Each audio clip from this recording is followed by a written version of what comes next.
Assalamualaikum warahmatullahi wabarakatuh. Perkenalkan, nama saya Gusti Ayu Ramadhani dengan NIM 23807207.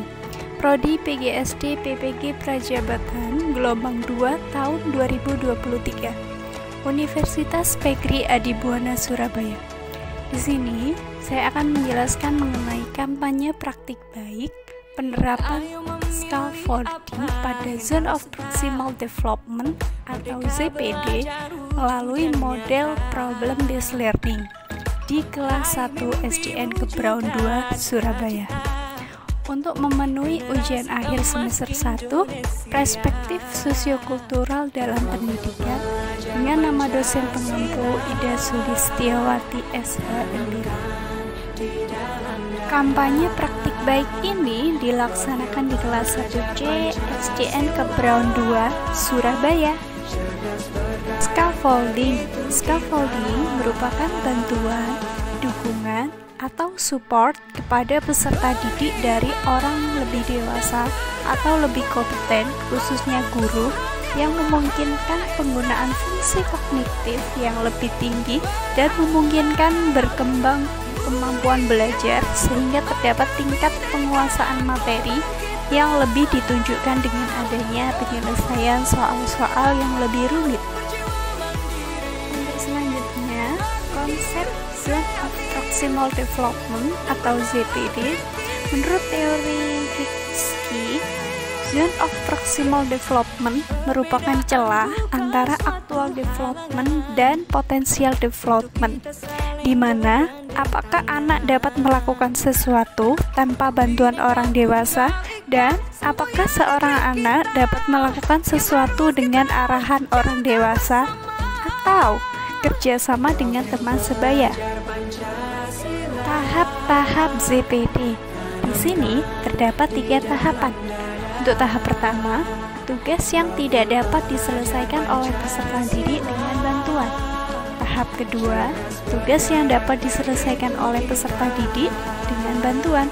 Dan tahap yang ketiga yaitu tugas yang dapat diselesaikan oleh peserta didik tanpa bantuan. Teknik scaffolding.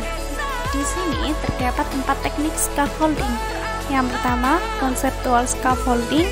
Yang kedua, strategi scaffolding. Yang ketiga, procedural scaffolding. Dan yang terakhir, metakognitif scaffolding. Conceptual scaffolding berupa project specification, resolution, and tips, feedback on draft solution.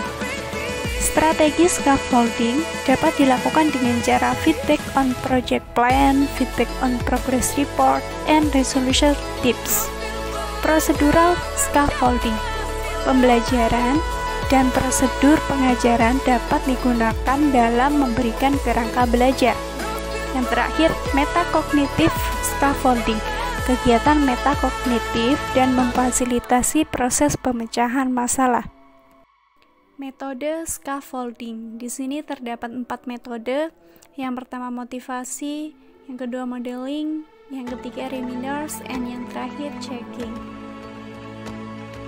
Metode scaffolding. Yang pertama, motivasi. Pemberian motivasi terkait proses pembelajaran. Pemberian motivasi ini dapat dilakukan oleh guru untuk menambah semangat belajar peserta didik. Yang kedua, modeling. Guru memberikan contoh konkret dalam soal-soal yang dibahas, mungkin ditanyakan oleh peserta didik dari mengkaitkan materi dengan kehidupan sehari-hari, sehingga peserta didik akan lebih memahami materi yang akan disampaikan oleh guru. Metode scaffolding yang ketiga yaitu reminders, mengingatkan kembali materi yang sudah dipelajari oleh peserta didik, apa yang sudah dipelajari pada materi sebelumnya, ataupun tugas yang telah diberikan. Dan yang terakhir, checking, memastikan peserta didik dapat mengerjakan tugas tersebut secara mandiri sesuai dengan scaffolding yang telah diberikan oleh guru yang disesuaikan dengan kebutuhan peserta didik. Scaffolding. Di sini terdapat 3 level. Pada level pertama, bantuan yang diberikan guru meliputi lingkungan belajar peserta didik, classroom and organization, Dan pada level kedua, antara guru dan peserta didik terlibat secara langsung dalam interaksi. Pada level ketiga, terdapat interaksi antara guru dan peserta didik yang ditunjukkan pada perkembangan pemikiran dari peserta didik itu sendiri. Penerapan scaffolding pada Zone Proximal Development atau ZPD melalui model Problem Based Learning di kelas 1 SDN Kepulauan 2 Surabaya. Di situ sudah ada dokumentasi atau contoh penerapan scaffolding pada kelas 1 SDN Kepulauan 2 Surabaya. Langkah-langkah praktik pembelajaran scaffolding. Di sini terdapat 3 langkah. Untuk yang pertama, kegiatan pendahuluan, yang kedua kegiatan inti, dan yang ketiga kegiatan penutup. Kegiatan pendahuluan bisa dimulai dengan memberikan pertanyaan pemantik, dan kegiatan inti terdapat banyak sekali urutannya. Untuk kegiatan inti biasanya yang pertama orientasi masalah, pemecahan masalah, dan juga solusi dari permasalahan tersebut. Dan yang ketiga, kegiatan penutup. Kegiatan penutup ini yaitu mengevaluasi dari hasil diskusi tersebut. Plan scaffolding tujuannya yaitu untuk meningkatkan keaktifan dan kepercayaan diri peserta didik dalam pembelajaran. Untuk gambaran umumnya, di sini terdapat 3 gambaran. Yang pertama, kurangnya keaktifan peserta didik dalam kegiatan pembelajaran.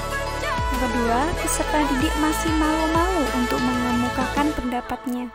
Dan yang terakhir, ada beberapa peserta didik yang masih terlambat dalam belajar karena tidak bisa membaca.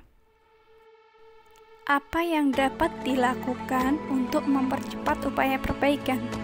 Yang dapat kita lakukan adalah yang pertama, meningkatkan keaktifan peserta didik dengan merancang pembelajaran, menerapkan scaffolding pada Zone of Proximal Develop, dan memberikan kesempatan peserta didik untuk mengemukakan pendapatnya. Dan apa yang harus dilakukan? Yang harus dilakukan adalah guru harus merancang pembelajaran yang berpihak pada peserta didik dan sesuai dengan karakter peserta didik, serta memberikan bimbingan khusus sesuai kompetensi peserta didik. Ringkasan intervensi. Saya menerapkan scaffolding pada ZPD di kelas 1C SDN Kepulauan 2 Surabaya. Praktik baik tersebut dilaksanakan pada mata pelajaran Pendidikan Pancasila Unit 4 Aku Cinta Lingkungan Sekitar dengan elemen Negara Kesatuan Republik Indonesia, dengan mengambil materi bagian-bagian rumah dan cara membersihkannya. Model pembelajaran yang digunakan adalah Problem Based Learning, yang salah satu sintaknya yaitu membimbing penyelidikan individu atau kelompok, yang sangat cocok diterapkan scaffolding pada ZPD. Peserta didik dikelompokkan menjadi 3, yaitu mahir, cakap, dan berkembang sesuai dengan hasil asesmen diagnostik yang telah dilakukan. Hal tersebut dimaksudkan agar scaffolding dapat berjalan sesuai dengan tujuan yang diharapkan. Berikut adalah beberapa hasil yang dapat dicapai.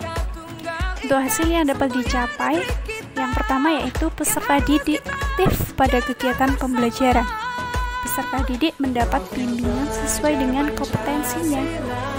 Pembelajaran menjadi efisien dan hasil belajar peserta didik meningkat. Serta peserta didik percaya diri pada saat mempresentasikan hasil diskusi. Pembelajaran dan replikasi. Untuk yang pertama, dukungan guru dalam pelaksanaan pembelajaran. Yang kedua, peserta didik mengalami peningkatan pada hasil belajar berdasarkan asesmen formatif yang telah dilakukan. Yang ketiga, keaktifan peserta didik terjadi peningkatan sehingga pembelajaran menjadi interaktif dan bermakna. Kemudian yang terakhir, scaffolding akan dilanjutkan guru kelas untuk diterapkan saat proses pembelajaran di kelas jika dirasa memang siswa tersebut masih membutuhkan scaffold.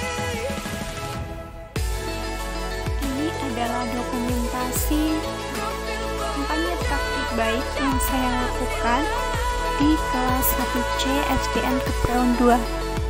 Di sini ada dokumentasi mengenai kegiatan pendahuluan.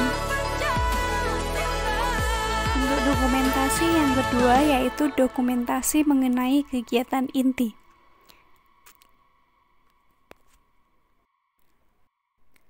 Dokumentasi yang terakhir yaitu mengenai kegiatan menutup pada penerapan scaffolding yang saya terapkan di SDN Kebraun 2 Surabaya.